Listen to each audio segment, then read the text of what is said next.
We can lick gravity, but sometimes the paperwork is overwhelming. The Interplanetary podcast, the exploration of space for the benefit of all humankind. Your hosts in England and Sweden, Matthew, Russell and Linn Boldt-Christmas. Oh yeah, Werner von Braun. That quote just really threw me off guard.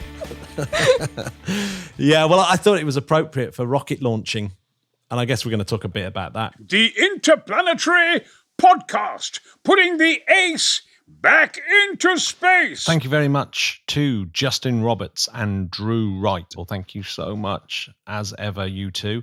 And I'll read the rest of the patrons out at the end of the show. The Interplanetary podcast is alive! Guess where I've just come back from?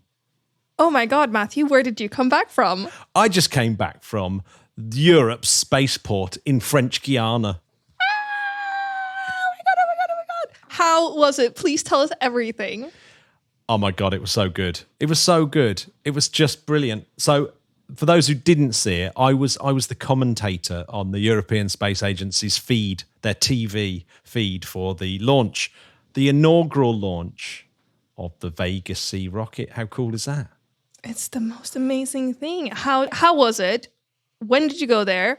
What happened when you arrived? Talk us through frame by frame, second by second. Okay, so frame by frame, yeah. So they asked me to do it. Well, obviously, Julio was definitely involved here. So somehow, yes, I hear that he's somehow involved with that. Somehow kind of stuff. involved. It was, and I'll say this: it was brilliant to see Julio in his working environment. He's a like beast. Fish in an aquarium. Yes.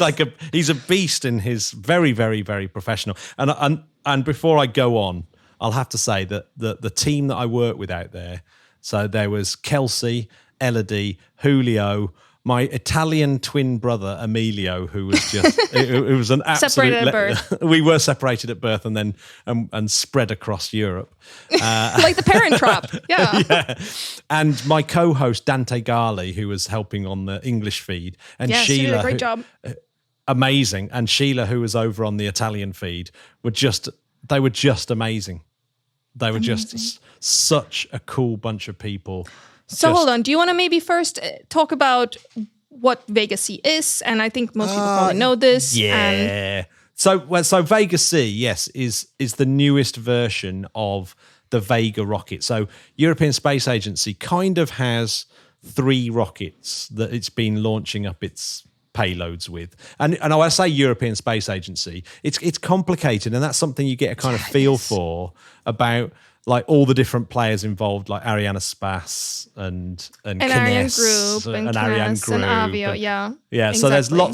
so there's lots of people involved with it. But I guess the European Space Agency's main thing is you've got to have a rocket that's capable of launching Europe's payloads, right? So we talked on the program, we talked a lot about this whole idea of Europe having this ability to independently launch its own satellites, right? The access to space. The access to space. And of course, we talked about it loads. And really, when people think about, rocketry, they keep going to Elon Musk and how he lands rockets and all that kind of stuff, and how cheap it is, and et cetera, et cetera. But there's way more to it than that for the Europeans, in the fact that we can't rely on the Americans to launch our satellites. You want some independent access to exactly as a continent, and so that was super important. And one of the reasons why Vega C is this great improvement on Vega is the fact that it's more versatile. In other words, it's just better is the actual reality. It can to use launch, a technical term, it's way better. It's just way better. It's bigger, so it's quite a bit bigger. And it's a sort of 50% improvement on how much payload it can actually get into space. So really, ultimately, that's all it's about, isn't it? It's about how much payload you can get into space, but also how accurately as well. So that they've improved the upper stage so that it can put things into lots of different orbits really accurately as well. So that's the main difference between Vega and Vega C. But we had 3 rockets. So we've got Ariane 5, the Europeanized Soyuz, and Vega the original. So they're the three workhorses that have been working. And that covers all the kind of payloads that you want, from very small to medium to very large. But so Ariane 5's coming to the... And of course, Ariane 5 launched the James Webb Space Telescope. Thank goodness for that, and did a fantastic job. And did an unbelievable job, and got it to its orbit with fuel to spare, so that it's actually going to last longer than it would have done. Exactly. See, this is something that I didn't learn until quite late in my career, that when you launch something into a specific orbit, it's not it's an exact science. It's literally rocket science, but we don't have that much control over it. And the analogy I've heard is that it's kind of like lining up a billiard or a snooker ball. You line up your shot and you shoot it. And I mean, if it all goes to plan, it goes to plan. But it's not something that we can guarantee to the level of precision, so that it's a zero error on it, let's say. Yeah. And so the fact that, I mean, it feels like a hilarious concept that we're just like putting things as close as we can to a good orbit and just going like, yeah, fuck it, let's do this. And seeing how close it can go. But yeah, this is why then, I mean, making sure that we get a precise injection is such a huge deal. And Vega C, it's like 800 kilos more payload. It's crazy. Yeah, 50% more. Yeah, wow. and of course it can get it a lot higher as well, which was really important. And it kind of is big enough now to replace the Soyuz, the European Soyuz, and that is a stroke of luck, really, because of course that launch system is now completely out of the window for the Europeans, because even though it was European run and out of Kourou, the European spaceport, it was Russian engineers, etc., etc. Yeah, and obviously collaboration is not. And obviously, it's tragic, really, that the Russian collaboration has come to an end, because that was one of the sort of Russian people, yes. Yeah, for everyone. I think, it's, if we look at something like the International Space Station, Russia are withdrawing now in 2024. Exactly. I just saw. And if we, throughout the entire podcast, I've always bragged about how space is this unifying force, and we've always advocated for China to be part of absolutely, the more of the everything merrier. we do. Yeah, more the merrier. And the Europeans, of course, have trained with the Chinese and trained with the Russians, trained with the Americans. So absolutely, it's in some ways Europe's led the way there, but it's a real pity, isn't it, that that's come to an end. But in terms of our independent access to space, Vega C couldn't have come at a better time, really, because it does replace that and Ariane 6, because Ariane 6 has got two versions. You've got one that launches with 2 boosters and one that launches with 4. So with 4 boosters, it can get to ridiculously big objects into very high orbit, whereas with the 2, that surpasses Soyuz. Yeah. Oh, yeah. Way passes. Easily. Yeah. So, but the top end of Soyuz's performance would be the bottom end of Ariane 6's, and the bottom end of Soyuz would be the top end of Vega's. Precisely. Vega C's. Yeah. So the range is covered, let's say. Yeah. So the range is covered now. So that's kind of where Vega C sits. And of course, there's some niggling little things, and we obviously didn't talk about this at the launch, but it's worth mentioning. What are you going to say? Well, there was a few things. Obviously, you don't really want to kind of annoy people, but it came up in the press conference that the main upper stage, the Avom, has a Ukrainian built engine. Right. And of course, that's troublesome in the fact that who knows when Ukraine are going to be back to normal. Yeah, exactly. In the old Vega, the fuel tanks were Russian, but they're now German in the improved Avom.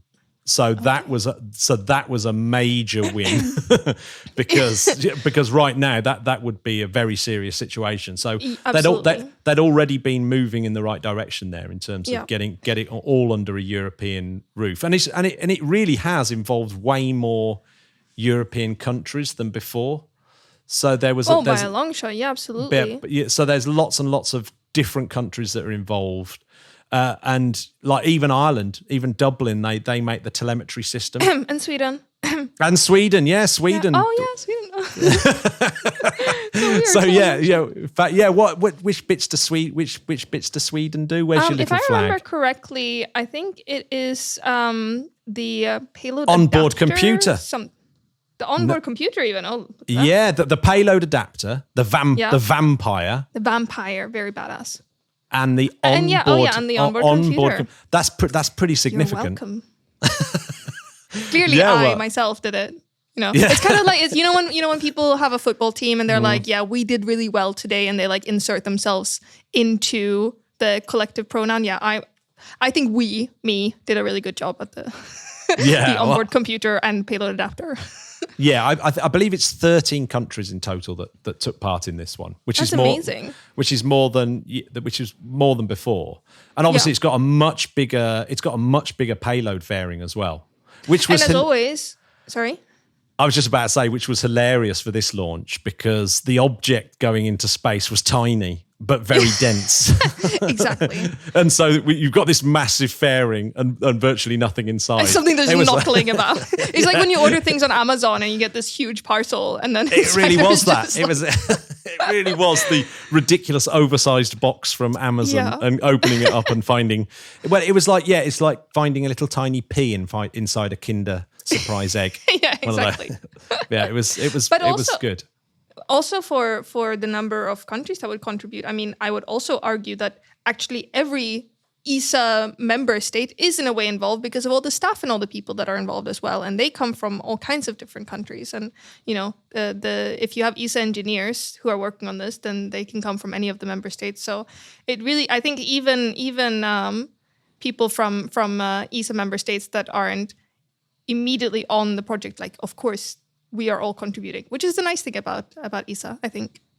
Yeah, I mean, ESA really is one of my favourite institutions, and I'm not too.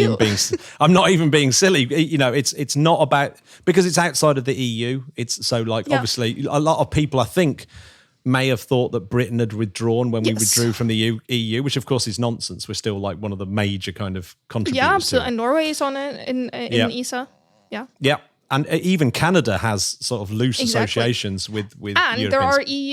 there are EU countries that aren't in ESA, for example. Yeah. So it's really outside. And this is also like in sort of ESA communications, we have to be very careful. Like, no, don't use the EU flag emoji. Like, it's not the same thing.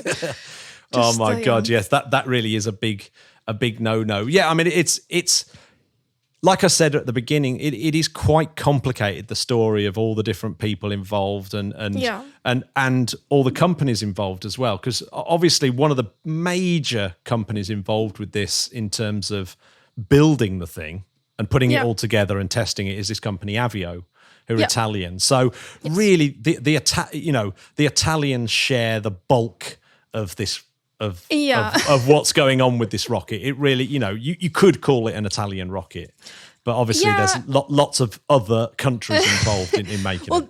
That's the thing. And like, I from a science communication perspective, I do understand that a lot of Italians are so proud and they're like, look, it's this Italian rocket.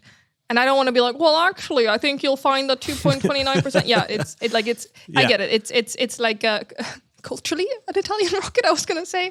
But I think maybe a lot of people don't realize that Vega, even the rocket before Vega C, the Vega OG, let's say, which has been around since 2012, like it has been a huge part of sort of Italian space industry pride. So it's very understandable that people associate it with Italy, let's say. And I'm very happy to call it an Italian rocket, as long as there's an asterisk where people understand that it is still an ESA rocket. But I mean, well, yeah, it's another beautiful collaboration across lots of different places and lots of this rocket is generations of skills as well.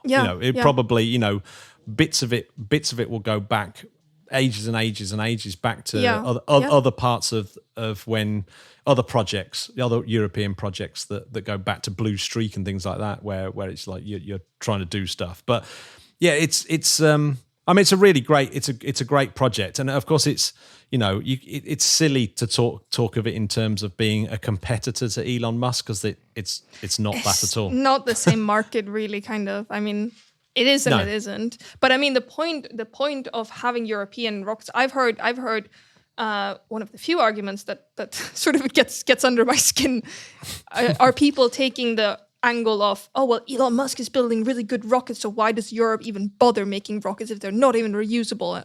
And yeah, I think it's a little bit like comparing. I remember once someone saying, I don't remember who it was, or I would accredit it to them rightly so, something along the lines of, why are you investing in public transport buses? Elon Musk has a Ferrari that's way better than your bus.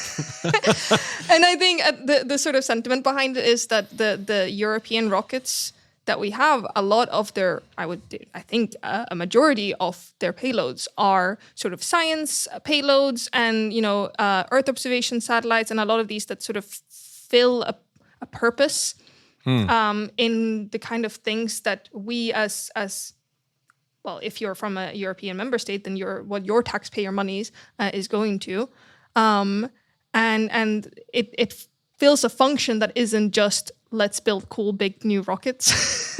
Yeah, well, they're what's known as institutional payloads, aren't they? Really, exactly. And it does also offer it up to to universities and CERN and people like that who all had payloads on this very first rocket as well. Exactly. That's something that, people from ESA member states, God, it is harder to say people from ESA member state countries. I want to say Europeans, but I'm not going to. Yeah. But people from European Space Agency member state countries should be bearing this in mind, that their sort of university students and their smaller startups and all these things, having ESA rockets like Vega C, do give, when we say access to space, it is access for you and for those people, access to space. So I think it's great. I love Vega C. I love Ariane. Yeah, and what made this launch really cool and different to normal launches that you see, particularly for a long time actually, is that this one was really under the. It was being managed by ESA. So, as a European Space Agency, so normally it would be Arianespace that would be looking after the launch itself. I mean, again, it gets really complicated, doesn't it? That the handover the launch on the launch and at the moment of launch, it goes to someone else. But anyway, because it's an inaugural launch, they're actually, not only are they launching a payload, but really the mission is about testing the rocket. Whereas now it'll just be about launching payloads for clients, and they can be commercial, they can be institutional, etc., etc.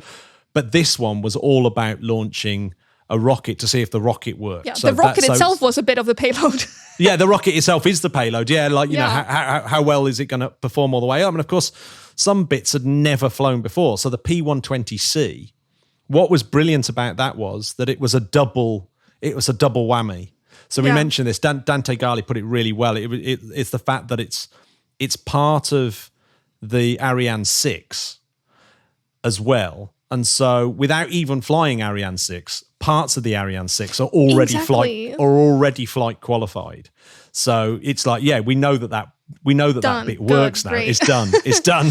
At the Zefiro 40 as well, which was a new stage, much bigger than the second stage on the original Vega. That was that got qualified at the same time, and so it's there was loads of things in there that were really important. And for an inaugural launch, it went really, really well.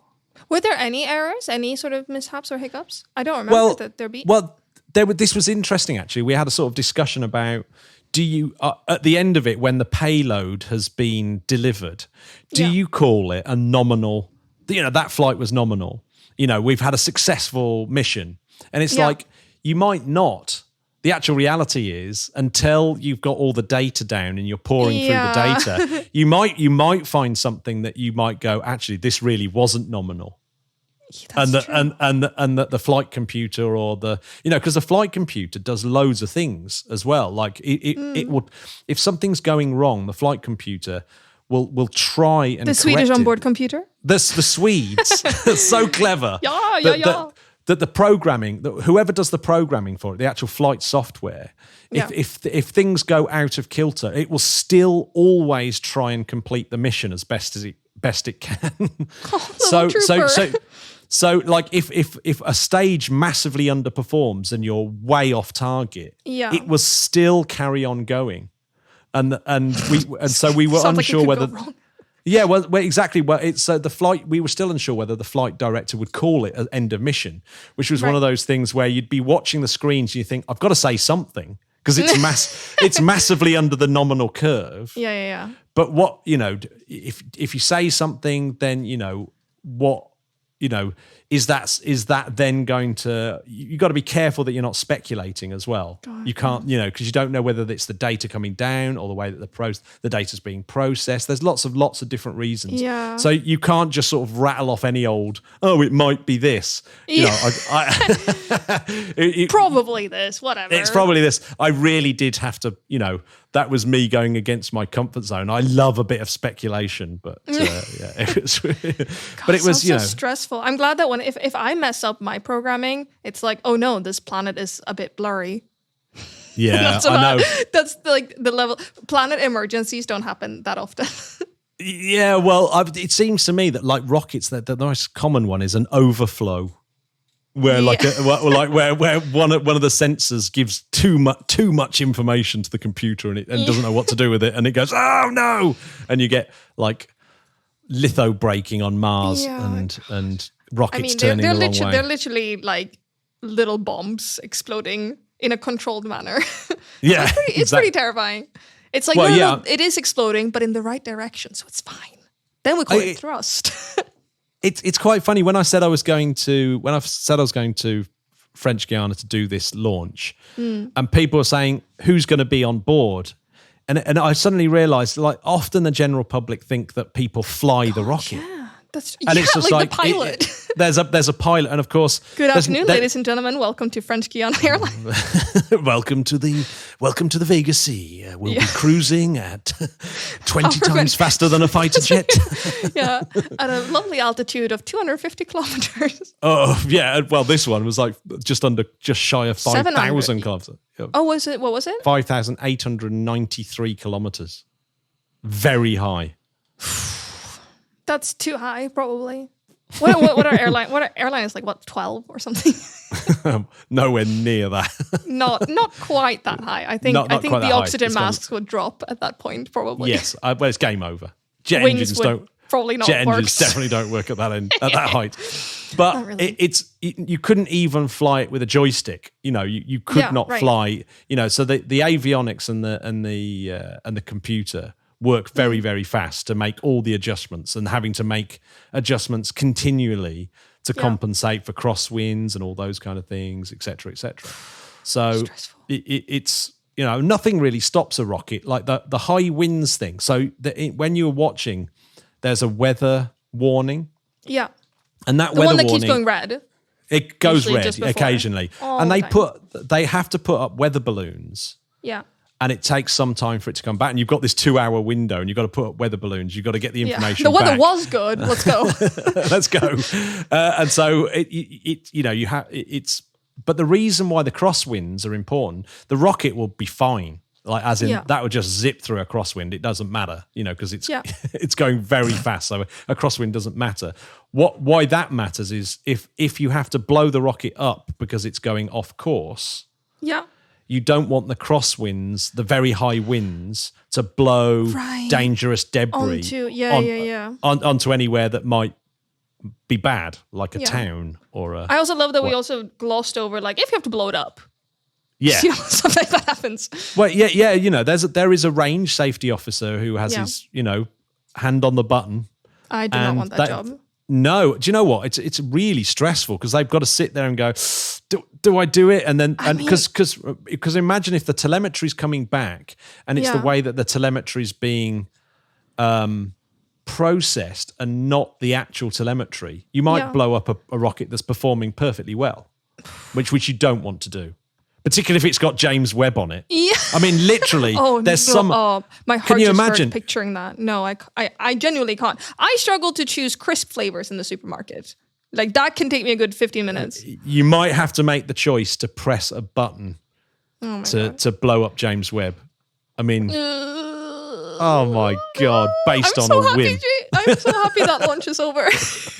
Yeah, exactly. Well, that sort of adds to the extra stress a bit, doesn't it? Yeah, so it was incredibly high launch, this one. Yeah. And I guess one of the reasons is it tests the capability. Yeah. But one of the other reasons was the original Vega had the Laris 1 satellite on board. Yeah. And so the Laris 1 was this, which I think Laris 1 is the densest object in Earth orbit. So What a cool it's like title. Yeah, it's a small I thought I was mirror. the densest object, but No, you're the densest object in Ew. Sweden. yeah, exactly. You're not in orbit. As soon as you go into orbit. Okay, then I'll take that place. If I go into orbit, then I'll surpass that. Yeah. So that's Okay, fine. sold. Yeah. So, but the original Laris is smaller, but actually heavier than Laris 2.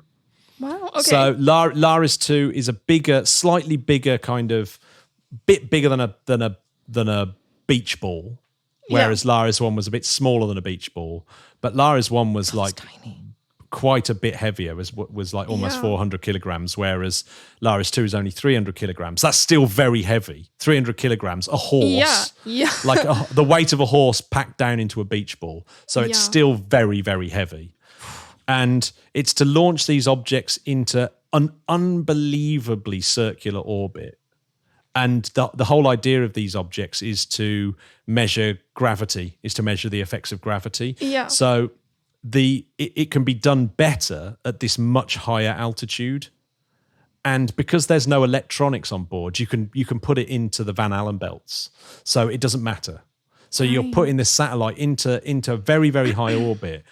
But like you could say, if you put other satellites there, it'd be disastrous because they'd be fried. Right. They'd be fried pretty quickly because it's a horrible hell on earth place to go. That particular orbit. This one's fine. A lot of conspiracy theorists will maintain that you can't fly through them because they're that bad. Of course, they're not, because the Apollo astronauts did. But it is quite bad. It's still not good. It's definitely not good. You want to get through them as quickly as possible. Yeah. But this Laris 2 is sitting there, but it's a passive satellite. Yeah. So it's like a cannonball covered in mirrors, basically. Great description. So there is no electronics on board. And I mean, really, nearly 6,000 kilometers as an orbit. It really is very high. When we talk about low Earth orbit, we're talking about like less than 500 kilometers, and this is like 10 times, so more than 10 times that of the upper boundary. It's about 400 kilometers where the International Space Station is. Yeah, I think so. So it's 10 times higher. Yeah, way over 10 times higher. And we do have things that are even further out than that. Oh yeah. But it's still pretty high. Well, yeah, I mean the geostationary is higher than that. Exactly. But Ariane 6, for example, has to take very large payloads to much higher than that to geostationary orbit. Yeah. But this is going in a very circular orbit, and it's a cannonball. It's got 303 mirrors on it, and those mirrors they're off the shelf apparently. These components, IKEA mirrors? Yeah, you could just buy them off the shelf. I'm assuming they're specialized off the shelf, but still off the shelf. They just bought like a bunch of Claire's accessory makeup mirrors and just smashed them. They just bought them off a mirror ball company. Mirrors are us. They're retro reflectors. So it's reasonably cheap, I guess. But the Italian Space Agency have built this thing, and they built the original that went on the original Vega. So the Vega inaugural launch had a Laris. Laris 2 is on the Vega. And one of the reasons why you would have that kind of load is because they're passive, so there's no electronics to shake to death. So if it turns out that if your rocket has more of an acoustic load inside the payload, and this acoustic load is how much it vibrates, how much the sound bounces off the launch pad back into the fairings, all those kind of things. Yeah. It doesn't. You can measure that and go, oh my God, that's a bit high. We need to do something about that on the inaugural launch. A little dress rehearsal. It's a little dress rehearsal, but it's not going to damage your passive satellite. Right. So they managed to launch this Laris 2. So Laris 2, the reason why it's so heavy is because they fire lasers from the ground. And they can measure in the broadcast. I said it's. Can you imagine? You can measure it within 1 centimeter. In the press afterwards, he confirmed it was within 1 millimeter. So even though it's 5,000 kilometers high, Yeah. you can measure how far away it is to the nearest millimeter using lasers, right? And so as it orbits the Earth, it's in this incredibly circular orbit, and the only thing that's really altering its orbit is the slight change in gravity around it, right? So it's like tiny. So not only you can measure It's like bobbing on a wave.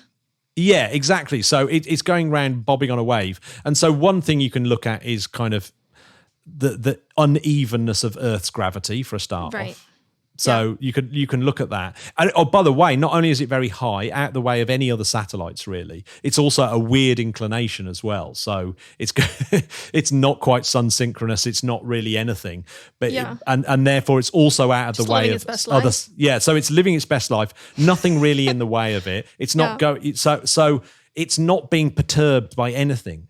And one of the things it's not being perturbed by other satellites. It's not being perturbed by things like atmospheric drag. It's not being perturbed by things like that I can't remember what it's called now. The Zarkowski effect, where one side heats up and it starts to move away. You know, the one that moves. The one that moves. There's a bunch. The one that moves asteroids out of the asteroid belt. That one. And it's so there's the solar wind. It's not affected by that. It's not affected by radiation. It just moves in this thing.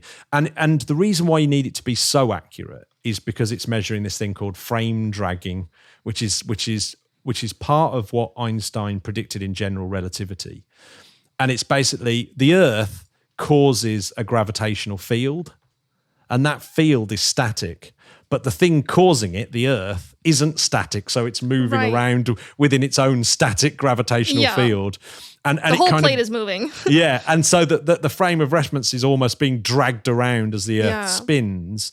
And that's if you follow the maths, you should be able to see that effect. Yeah. And so that's what they're trying to measure. And it's a yet another kind of way of measuring the accuracy of general relativity. This theory that's been around for over 100 years now and still keeps being right no matter what you do. Whatever it keeps on giving. It. Keeps on giving. Yeah. Whatever you throw at this thing. And, so it's going to measure that. And it's really important because the one thing where you can really see its effect is things like colliding black holes. So the colliding black holes and what LIGO sees and how you interpret those signals coming into LIGO, you would need to know really, know, how to effectively measure frame dragging. So, even though it's an inaugural launch, this does seem to be a pretty neat little satellite. Yeah. I mean, if you're going to do measurements about gravity on Earth, you need to know what Earth is doing with gravity. That's the long and short of it. Exactly. And also, I guess you get information about like all these kind of the way that the Earth's gravity is actually set, and so you can plan satellite missions better, et cetera, because you know what the gravity is like around Earth. So it's a neat little thing. Now the extra bonus was there were 6 little CubeSats. I was going to ask. So there were more than just one payload. Yeah, so you've got this major payload, like the primary payload. Yeah. And when that was released, you get all the Avio guys and lots of the people there, and all the Laris 2 Italian Space Agency people. They were all jumping up and down in glee because for them that really was they went home afterwards. It was the rocket tested and and everything else, and the payload released and in the right orbit, etc. So there was a lot of joy. However, for me, actually, I found that the CubeSats just as exciting. I thought there were some really cool missions in the CubeSat ones.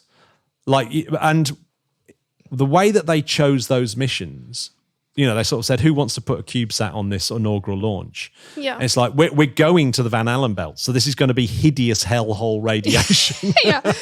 So the beginning of an Indiana Jones movie, like, we're going to do this terrible thing. We have no equipment. It's super dangerous. Who's in? And everyone goes, who's in? Yeah, we're in. So it's like, well, let's send up a bunch of CubeSats that actually use that orbit. Well, that want to go there. Yeah. let's have a look at this orbit. And they dip down to a slightly lower orbit to get it out of the way of Laris-2, because the CubeSat's the opposite to this cannonball. They do get spun around by things like they probably don't want that to smash into them. Exactly. So getting it out. Object Exactly. So they're stuck in the same inclination, because the one thing you really can't change is your inclination. When the moment that's chosen, you're kind of stuck there without enormous energy to change it. Yes. So they dip it lower down. So they're in lower orbit, these CubeSats. And there was things like plants. So little plants growing on a CubeSat to see the effects of radiation. Yeah. I mean, that.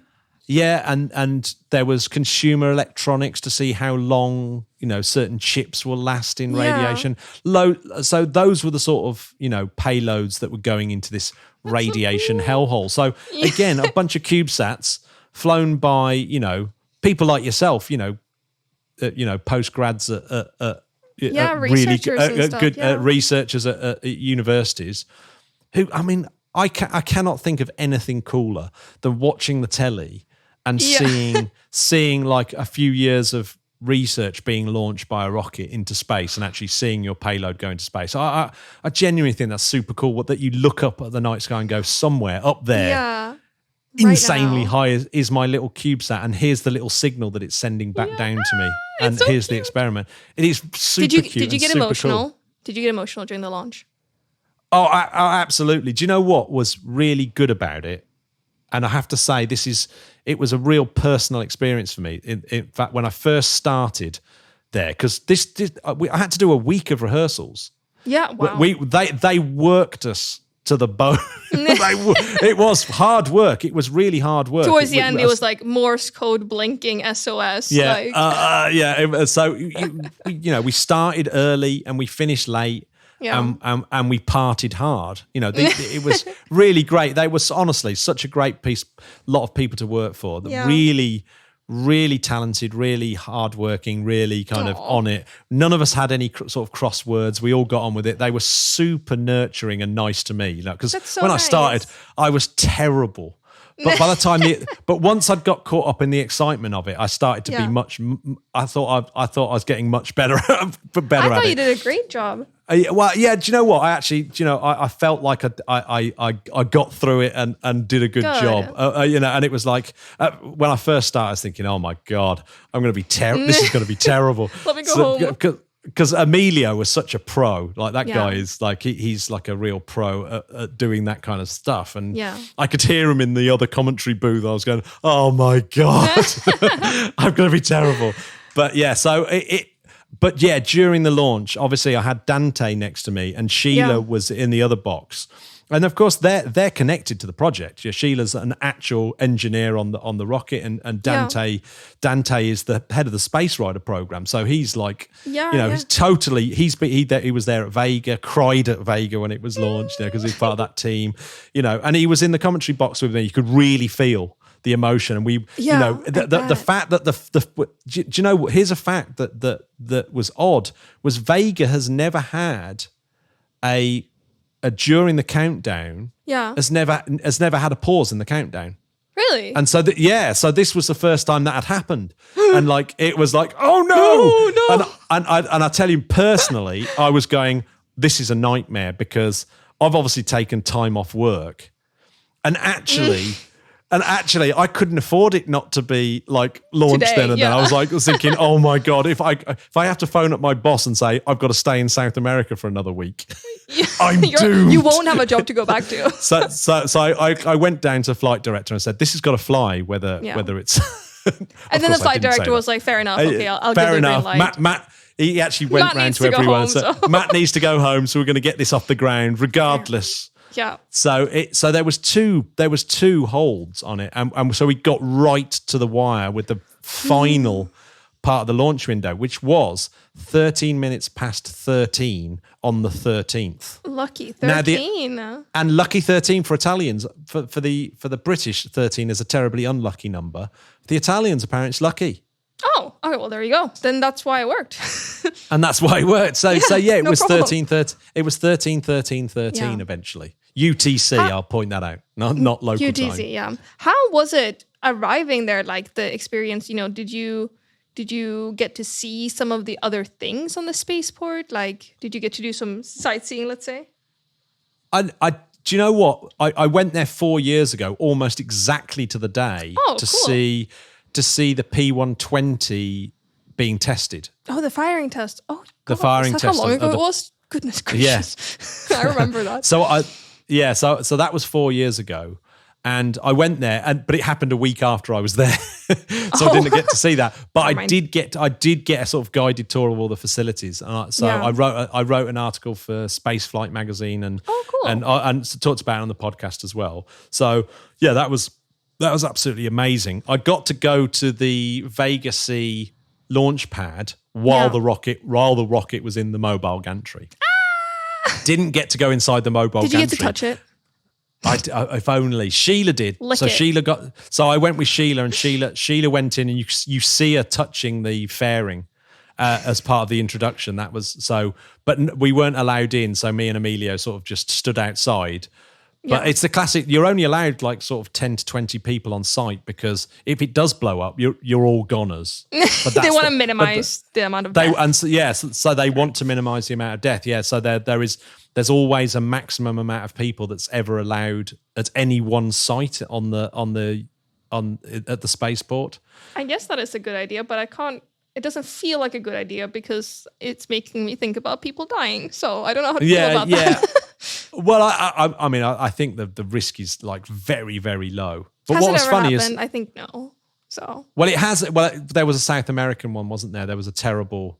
I think that's why it got brought in. God, there was an awful one, where lots of people did die. So so that's one of the reasons why they brought that in. Okay, but, not funny anymore then. No, well, what was funny was when Sheila went in, she had a bit of a delay because all the Italians that had gone down to help put the rocket together inside the mobile gantry. I make it sound very simple. Just put it together. Obviously, it's not simple. Top goes on the top. Yeah, top goes on the top. All that kind of stuff. Yeah. In fact, there was a really good video of that was part of the launch campaign. You seeing it being assembled. And there was one bit where one bloke has his hands over the side of the rocket while they're bringing down the next section, and it always made my legs go slightly wobbly thinking about his fingers over the things. But anyway, there was a tarantula spider in the mobile gantry, and everyone was like really scared of it, but all the locals were just shooing it away. It's like whatever. Whatever. Let him go on the rocket, get some more biology testing of radiation. There's a plant in there, why not? So we did get to go to bits and bobs of the site, and obviously I spent my entire time in the Jupiter control room, which was pretty cool. That's amazing. Just wandering around, which is a pretty iconic space. Episode 1 of Interplanetary podcast. Did you foresee this happening? No, absolutely not. Oh my God, no, absolutely not. No, it was really, really super. It was just super, super cool. Yeah, I mean, it was a real experience. It was totally, totally cool. And it couldn't have gone better as well. And you could see how happy everyone was with the launch. Everyone was. I think the Vega team have had a bit of a kind of rough ride, and they kind of said as much. And it was like, they had all this success right at the beginning. Yeah. Then they had a couple of failures that I think really knocked their confidence. Then of course you've got COVID.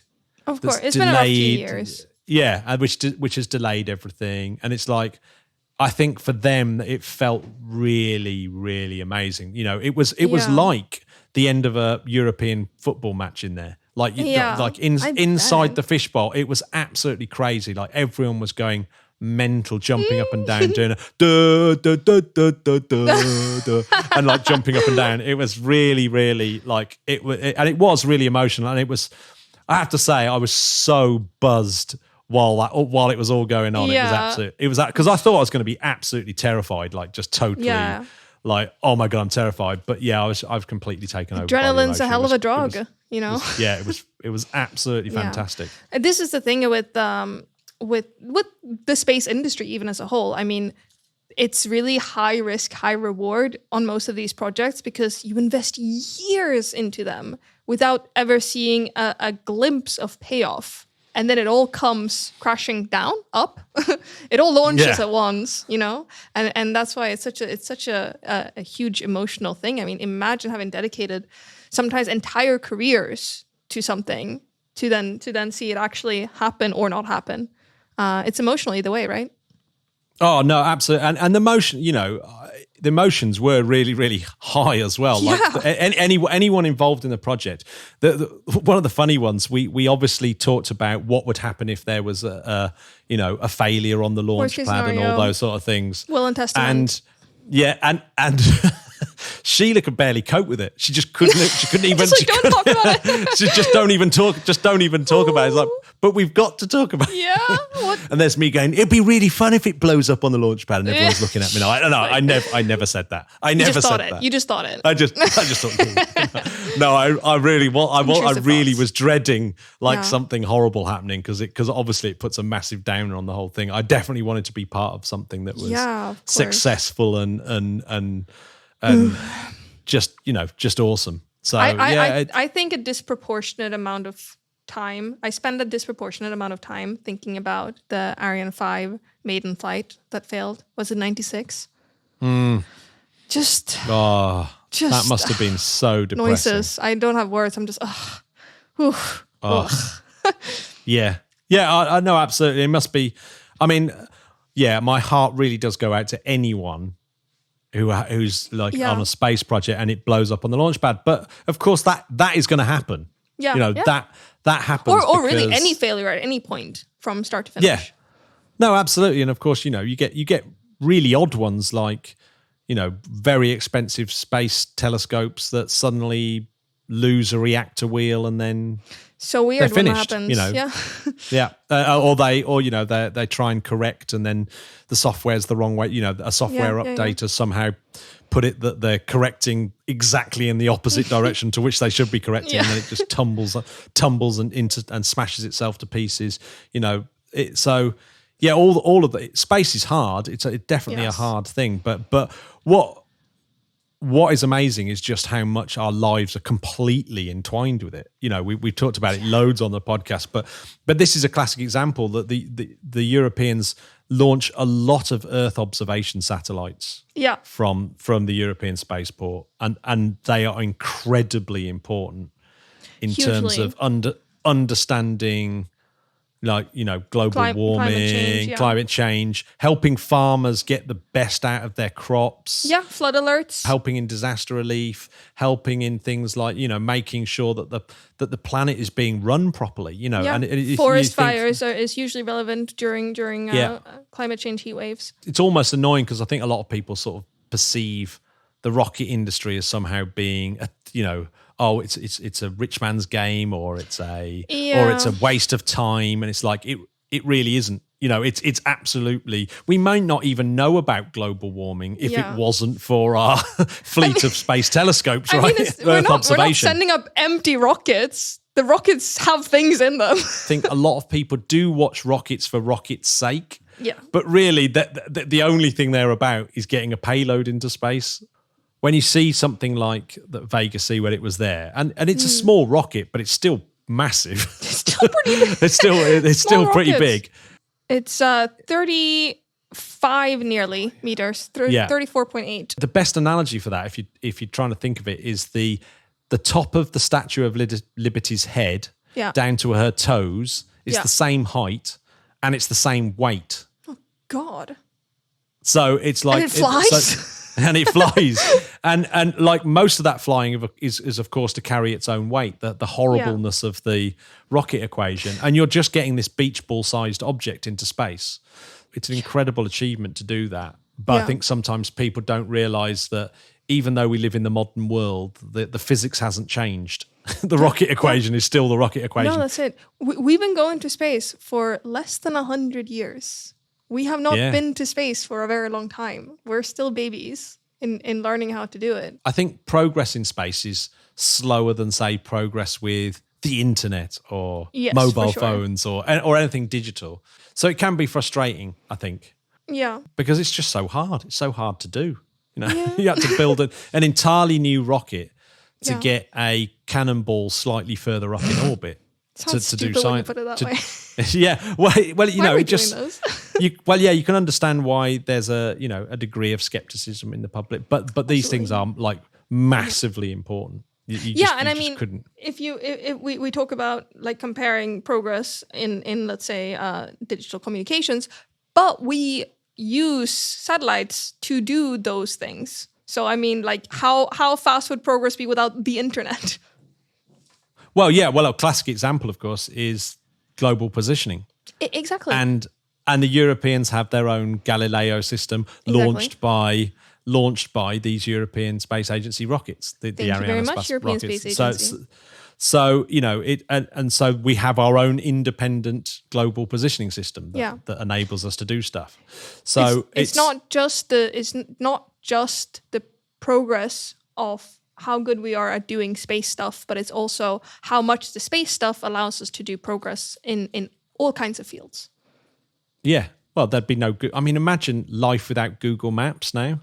Am I young or am I old? I'm not sure. I'm at this age where I kind of remember before the internet, and I'm pretty sure that it sucked. But Absolutely. and I do remember being shouted at in the car when I wasn't able to read the map very well because it was on paper and on my lap. So I think I prefer Google Maps. Yeah, I went to university when it was the World Wide Web. Before the World Wide Web, when it was just the internet. So you could just about connect to other universities using Kermit, I think it was called, on a DOS prompt. and you could maybe get some bits of Python program, not even Python, it was Pascal that I was using. Yeah. That you could get some Pascal programming, proper vintage. And I could get some Pascal programming down to write my voice synthesizer program. And, I mean, that actually sounds really fun. It was. Do you know what? It was really good. It was really good. It was good fun. But it sounded like Stephen Hawking, my voice synthesizer program. How exciting. Yeah, it was. It was good.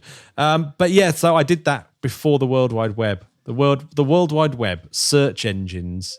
Oh my God. Going for a drive without Google Maps and having to look at an atlas or the A to Z, London A to Z. Everyone had to have a copy of the A to Z on them at all times so you knew where the hell you were. It was like unless you had the knowledge, like black cab drivers, right? Do they still have to memorize all the streets? Yeah, they do. It's the hardest exam in the world, but it seems really obsolete. Well, now, yeah, exactly.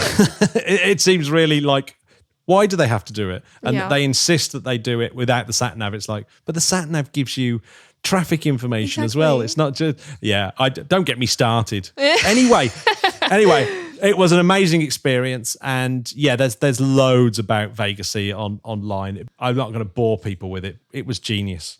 If people don't know, there is a great Twitter account to follow if people are on Twitter. If you follow Vega_STS for Space Transportation System, that is the best place to keep up to date with all your Vega C news. Absolutely it is. Yeah, talking of launches out of Europe's spaceport in Kourou, it was a couple of launches ago, the James Webb Space Telescope, the JWST. It's the best. I mean, it's one of the best space weeks ever. I mean, we could go into all the other launches that were happening as well. It was absolutely nuts for Space Week. And I was stuck in the Jupiter control room, like sweating, really jet lagged, etc., while like the space is going completely bananas. So so they released, and I was so blown away by the James Webb Space Telescope pictures that they released in that week. They're incredible, aren't they? I wanted to throw up, which is a good thing. I loved it so much. I felt a bit sick. What's your favourite one? What was your favourite one? Okay, well, you shouldn't ask me that because obviously I'm going to say the one that is the least sexy to the public, which was this atmosphere transmission spectrum. It's so great. I mean, this is relevant because this is exactly the kind of stuff that I work with, except I work with ground-based telescopes. And something that I've repeated before, but I'll say it again until I'm blue in the face. The thing about space-based versus ground-based telescopes is that you do need both. Because there are pros and cons to both of them. And so with the space-based telescopes like JW, then you do have the pro of not having that pesky atmosphere annoying you with its influence. But with ground-based telescopes, you do have larger mirror sizes, and then you get more photons collected, kind of thing. But the best of both worlds is if you happen to have a space-based telescope and a ground-based telescope that both look at kind of the same wavelength range, and that they can then look at the same object, and then you can see what they both get, and then you can compare those, and then you can sort of minimize both of these drawbacks. And that's exactly what's happening in my world. So I get like free bonus stuff with JW, and that's great. So this exoplanet spectrum that we saw, that was obviously the most exciting for me, but that was for selfish reasons. But honestly, I'm also a human being with eyeballs, and so well, no, let me stop you before you go on to your next choice, because you were correct to say it. Because this is the one that is, what's the name of the planet? WASP 96b. I'm going to go as far as saying it's a hot Jupiter, isn't it? Yes, it's a hot gas giant. This is really close to its sun, isn't it? It orbits every 3.4 days, and it's the size of Jupiter. Exactly. This is the thing. That is whipping round faster than way faster than Mercury. That is going it's really fast. That's going super fast, and it's extremely hot, about 1,000 degrees centigrade. So that is unbelievably hot. And what did we talk about? What did we talk about last month? We talked about hot Jupiters. Exactly. That's what I was going to say. It was right on trend. Bang! Thank you, Bibiana. So that's so you chose correctly there. I think so. But I mean, like a human with eyeballs, the Carina Nebula image, the classic, iconic, let's say, blue-brown contrast, like put it on my wall, put it on my bed sheets, put it on my face. I love it. It's so beautiful. Like as a painting, it's beautiful. But it's just so humbling to see something that, I mean, at least for me, people that spend a disproportionate amount of time looking a lot at space pictures, like an image that you already know, and then seeing it like this, it's like seeing your favorite musician live or something. It's like you already know this, and then you're getting the improved experience. I could wax lyrical about it. It's so great. This was the thing that I was thinking about for ages about James Webb. That obviously it was going to be amazing for science. Yeah, we knew that. As in it was going to get this amazing data. But it was only when we had one of our guests on who was talking about the fact that maybe we should sort of wind a little bit back to the process of creating an image like this is normally when you take a picture, you're looking, there's sensors on your camera that picks up the red, the green, and the blue light, right? And it does it across the whole red spectrum, whole green spectrum, whole blue spectrum, right? And it picks it up through filters, like like the actual CCD or the CMOS filter underneath would pick up the entire light spectrum, but it has like a filter over the top to filter out just that one particular light. So you're looking at red, green, and blue, and then you have an RGB image. Yeah. But with something like Hubble, it would take it and it would replace red, green, and blue with something more precise, which were these emission lines. So as certain gases heat up, they give off light in a very, very specific wavelength. Exactly. And then you can map that wavelength. For example, hydrogen alpha you map it to red normally. Exactly. And oxygen you would map to the blue, Precisely. et cetera. And then you would put that together, and then you get an image that has a lot of detail in it. Yeah. More detail than you would see if you just took an RGB image of the same thing. Precisely. Now, the thing that I always used to think is maybe we would just see infrared images from James Webb, but it does the same thing. It takes emission lines, and so you can stack the picture and map it against these various different colors, and so you can bring out all that amazing detail that you can on Hubble, except it's even more detailed, and goes to different wavelengths. So you can even combine Hubble data and James Webb data and have even more structural. It's all about eking out the structure of these things, isn't it? So you're trying to get to the structure of what's out there, and you can see more structural detail that gives you clues into how it was made, what's actually going on, what stars are doing what, and what's actually out there. But it's also looks stunningly beautiful and pretty. Yeah. And well, so on a surface level, I just love it on for a surface how it looks. on a surface level, it's almost an exercise in science communication, isn't it? Yeah. It's like it tells a story that's incredibly compelling in terms of that's what's out in space. Yeah. I always refer to these things of like the Taj Mahal in space, that if you could look up and see nebula with your eye, these are beautiful objects. You don't even need to leave your back garden to see the Taj Mahal of objects out in space. You can take similar images, obviously nowhere near as good, but you can take similar images with like £1,000 camera and telescope setup.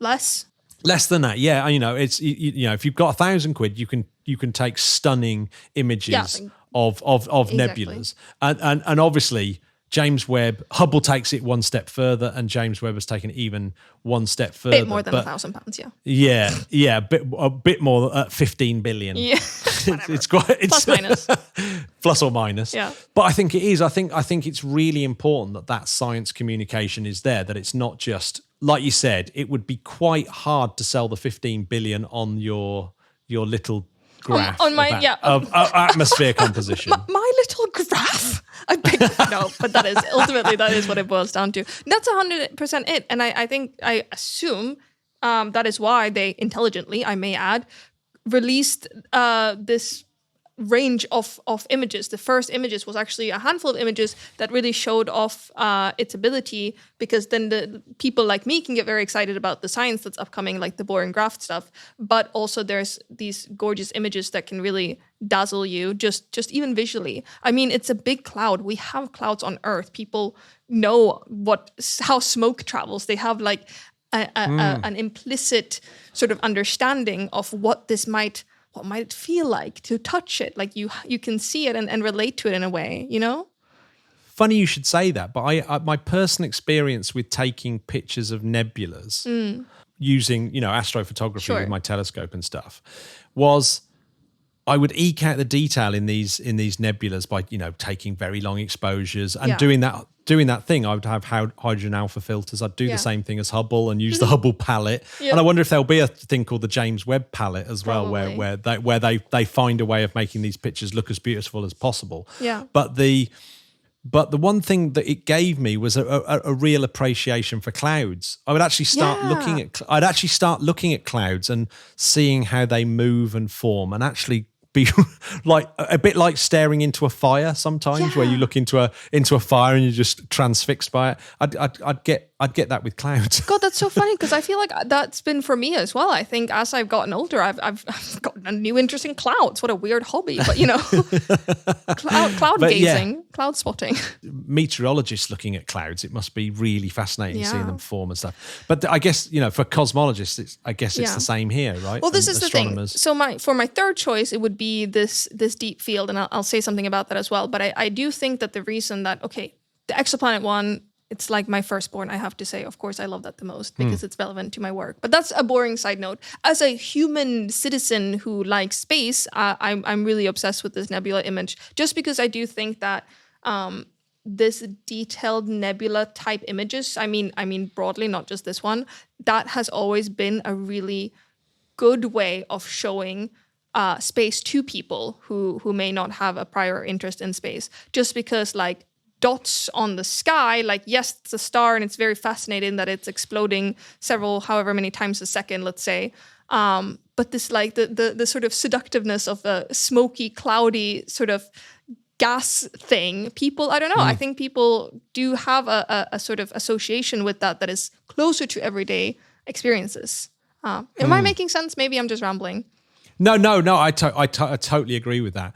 I'm going to say my favorite was was disappointing at first. Not disappointing. I'm not going to say it was disappointing. It Careful definitely now. wasn't disappointing. It definitely wasn't. It wasn't my favorite at first. But the more I get into the deep field one, the more I because you look at it, and the one that I like to talk about is the fact that all the ones with the 6 spikes on them, are stars in our own galaxy, right? So you've got very bright objects that have these spikes coming off them, and that's caused by the shape of the mirrors, right? Yeah. It's got 6 spikes because you've got these mirrors that create that pattern. So you'll be able to tell that it's a James Webb telescope picture Classic because of that. James It'll become classic because it's got that particular amount of spikes coming off. But anything that gives a spike like that is a star within our own galaxy. So it's only a few